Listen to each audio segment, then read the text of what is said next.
இயேசுவுக்கே புகழ். இயேசுவில் பிரியமானவர்களே, இன்று நம் ஆண்டவர் கொலோசையர் 3 இவ்வாறு நம்மோடு பேசுகின்றார். ஒருவரையொருவர் பொறுத்துக் கொள்ளுங்கள். ஆண்டவர் உங்களை மன்னிப்பது போல நீங்களும் மன்னிக்க வேண்டும். ஒருவர் பேரில் ஒருவருக்கு மனஸ்தாபம் இருந்தால் ஆண்டவர் எங்களை மன்னித்தது போல ஒருவருக்கொருவர் மன்னித்து வாழ வேண்டும். ஒருவர் மற்றவர் செய்யும் தவறுகளை மன்னித்து ஏற்றுக்கொள்ள வேண்டும்.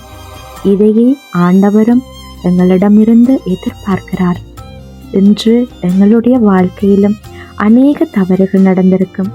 குடும்பத்தில் கணவன் தவறு செய்திருக்கலாம், மனைவி தவறு செய்திருக்கலாம், பிள்ளைகள் தவறு செய்திருக்கலாம், நண்பர்கள், உடன் பிறந்தோர், இவ்வாறு அனைவரும் ஏதோ ஒரு வகையில் தவறு செய்திருக்கலாம்.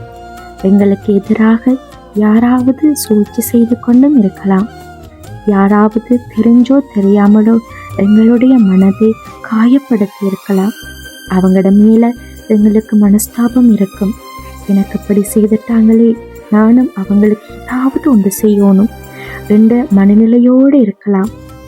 ஆண்டவர் உங்களுக்காகத்தான் இன்று இந்த வார்த்தையை கொடுத்திருக்கிறார். அவருடைய வார்த்தையை ஏற்று வாழுவோமா? மன்னித்து மறந்து வாழ பழகுவோம். அயலாரையும் நேசித்து வாழ், பகைவரையும் அன்பு செய் என்று ஆண்டவர் இயேசு கூறியது போல நாமும் வாழுவோம். நாங்களும் அநேக தவறுகள் செய்திருப்போம். ஆனால் ஆண்டவர் அவற்றை மன்னித்து எங்களை நேசித்து வாழ்ந்து கொண்டிருக்கிறார். அதே போல நாங்களும் அடுத்தவர்களை மன்னித்து அன்பு செய்து வாழ ஆண்டவரை மன்றாடுவோம். ஆமேன்.